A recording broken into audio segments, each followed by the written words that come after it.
Hello everyone, welcome back to Swathi channel. ಇವತ್ತು ಕೆಲವೊಂದು kitchen ಟಿಪ್ಸನ್ನು share ಮಾಡ್ತಿದ್ದೀನಿ. ಈ ಟಿಪ್ಸಲ್ಲಿ ಒಂದು ಟಿಪ್ ಆದರೂ ನಿಮಗೆ ಯೂಸ್ ಆಗುತ್ತೆ ಅಂತ ಈ ವಿಡಿಯೋನ ಸ್ಟಾರ್ಟ್ ಮಾಡಿದ್ದೀನಿ. ನಿಮ್ಗೆ ಈ ಟಿಪ್ಸಲ್ಲಿ ಒಂದು ಟಿಪ್ ಆದರೂ ಯೂಸ್ ಆಗುತ್ತೆ ಅಂದಲ್ಲಿ ನನ್ನ ಚಾನಲ್ಗೆ ಒಂದು ಲೈಕ್ ಮಾಡಿ, ಸಪೋರ್ಟ್ ಮಾಡಿ, ಸಬ್ಸ್ಕ್ರೈಬ್ ಮಾಡಿ.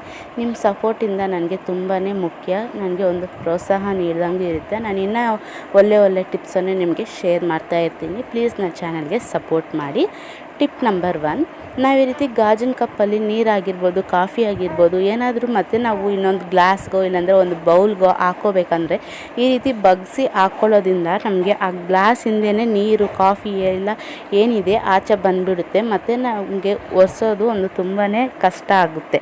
ಆ ರೀತಿ ಆಗದಿರೋ ಇರಬೇಕಂದ್ರೆ ಒಂದು ಗ್ಲಾಸ್ಗೆ ಈ ರೀತಿ ಸ್ಪೂನನ್ನು ಇಟ್ಟು ಆ ಸ್ಪೂನ್ ಮೇಲೆ ನಾವು ನೀರನ್ನು ಹಾಕಬೇಕು.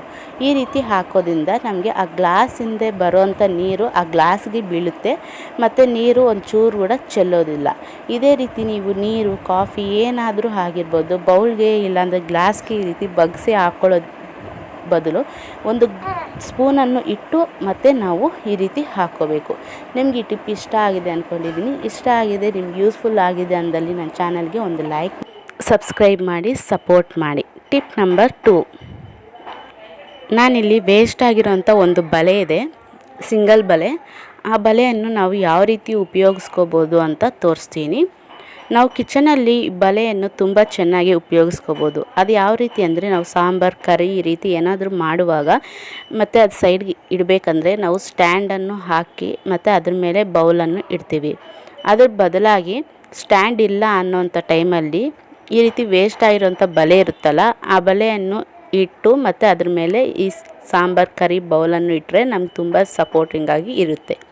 ಟಿಪ್ ನಂಬರ್ 3, ಎಲ್ಲರ ಮನೆಯಲ್ಲಿ ಈ ರೀತಿ ಡ್ರೈ ಫ್ರೂಟ್ಸನ್ನು ತೊಗೊಂಡಿರ್ತೀವಲ್ಲ, ಅದು ಎಷ್ಟೇ ನಾವು ಫ್ರೆಶ್ ಆಗಿಟ್ಟರು ಕೂಡ, ಕ್ಲೀನಾಗಿಟ್ಟರು ಕೂಡ ಬೇಗ ಹುಳ ಅನ್ನೋದು ಬೀಳ್ತಾ ಇರುತ್ತೆ. ಆ ಹುಳ ಬೀಳ್ದಿರ ಇರಬೇಕಂದ್ರೆ ಸ್ವಲ್ಪ ಕಲ್ಲುಪ್ಪನ್ನು ಇದರಲ್ಲಿ ಹಾಕಿಬಿಟ್ಟು ಮತ್ತು ನಾವು ಫ್ರಿಜ್ಜಲ್ಲಿ ಸ್ಟೋರೇಜ್ ಮಾಡ್ಕೊಳ್ಳೋದ್ರಿಂದ ನಮಗೆ ಹುಳ ಅನ್ನೋದು ಬೀಳೋದಿಲ್ಲ. ಎಷ್ಟು ದಿನ ಆದರೂ ಅದು ಫ್ರೆಶ್ ಆಗಿ ಇರುತ್ತೆ ಮತ್ತು ನಾವು ತಿನ್ಬೋದು. ಈ ರೀತಿ ಒಂದು ಸರಿ ಟ್ರೈ ಮಾಡಿ. ಟಿಪ್ ನಂಬರ್ 4, ಬೀರ್ವಾದಲ್ಲಿ, ಕಬೋರ್ಡ್ಸಲ್ಲಿ ನಾವು ಈ ರೀತಿ ಬಟ್ಟೆಗಳನ್ನು ಫೋಲ್ಡಿಂಗ್ ಮಾಡಿರ್ತೀವಿ. ಆ ಫೋಲ್ಡಿಂಗ್ ಮಾಡಿರುವಾಗ ಹೆಂಗಂದರೆ ಹಂಗೆ ಇಕ್ಕಿರ್ತೀವಿ. ಅದು ಮತ್ತು ಸ್ಪೇಸು ಜಾಸ್ತಿನೇ ಬೇಕಾಗಿರುತ್ತೆ. ಇನ್ನು ಬಟ್ಟೆ ಉಳ್ಕೊಂಡಿರುತ್ತೆ, ಅದನ್ನು ಇಡೋದಕ್ಕೆ ಸ್ಪೇಸ್ ಇರೋದಿಲ್ಲ. ಅಂಥ ಟೈಮಲ್ಲಿ ಏನು ಮಾಡಬೇಕಂದ್ರೆ, ನಾನು ತೋರಿಸುವಂಥ ರೀತಿಯಲ್ಲಿ ನೀವು ಫೋಲ್ಡಿಂಗ್ ಮಾಡೋದ್ರಿಂದ ನಮಗೆ ಬಟ್ಟೆಗಳು, ಇನ್ನೂ ಎಕ್ಸ್ಟ್ರಾ ಬಟ್ಟೆಗಳನ್ನು ಸಹ ನೀವು ಬೀರ್ವಾದಲ್ಲಿ ಇಟ್ಕೋಬೋದು. ಈ ರೀತಿ ಒಂದು ಸರಿ ಫೋಲ್ಡಿಂಗ್ ಮಾಡಿ ಟ್ರೈ ಮಾಡಿ ನೋಡಿ. ಈ ರೀತಿ ಕೆಳಗಡೆಯಿಂದ ಈ ರೀತಿ ಚಿಕ್ಕದಾಗೆ ರೋಲ್ ಮಾಡಿಕೊಂಡ ಈ ರೀತಿ ಮೇಲಕ್ಕೆ ಬನ್ನಿ. ಮತ್ತು ಮೇಲೆ ಇರುವಂಥ ಕ್ಲಾತನ್ನು ಈ ರೀತಿ ಒಳಗಡೆಗೆ, ಈ ಕೆಳಗಡೆಯಿಂದ ನಾವು ಫೋಲ್ಡಿಂಗ್ ಮಾಡಿರ್ತೀವಲ್ಲ ಅದನ್ನು ಈ ರೀತಿ ಮೇಲೆ ಇರುವಂಥ ಕ್ಲಾತ್ಗೆ ಈ ರೀತಿ ಸೇರಿಸ್ಬೇಕು. ಈ ರೀತಿ ಸೇರಿಸ್ಬಿಟ್ರೆ ಒಂದು ಲಾಕ್ ಥರ ಇರುತ್ತೆ, ಒಂದು ಪಾಕೆಟ್ ಥರ ಇರುತ್ತೆ. ಬೈ ಮಿಸ್ ಏನಾದರೂ ಕೆಳಗಡೆಗೆ ಬಿದ್ದೋದ್ರೂ ಆ ಫೋಲ್ಡಿಂಗ್ ಅನ್ನೋದು ಹೋಗೋದಿಲ್ಲ. ಮತ್ತು ನಾವು ಎಷ್ಟಾದರೂ ಸಹ ನಮ್ಮ ಬೀರ್ವಾದಲ್ಲಿ ಈ ರೀತಿ ಫೋಲ್ಡಿಂಗ್ ಮಾಡಿಕೊಂಡು ನಾವು ಬಟ್ಟೆಗಳನ್ನು ಇಟ್ಕೋಬೋದು. ನಿಮ್ಗೆ ಈ ಟಿಪ್ಸಲ್ಲಿ ಯಾವ ಟಿಪ್ ಇಷ್ಟ ಆಗಿದೆ ಅಂತ ನನಗೆ ಕಾಮೆಂಟ್ ಮಾಡಿ. ಹೊಸದಾಗಿ ಯಾರಾದರೂ ನೋಡ್ತಿದ್ರೆ ಪ್ಲೀಸ್ ಒಂದು ಲೈಕ್ ಮಾಡಿಬಿಟ್ಟು ನನ್ನ ಚಾನಲ್ಗೆ ಸಬ್ಸ್ಕ್ರೈಬ್ ಮಾಡಿ.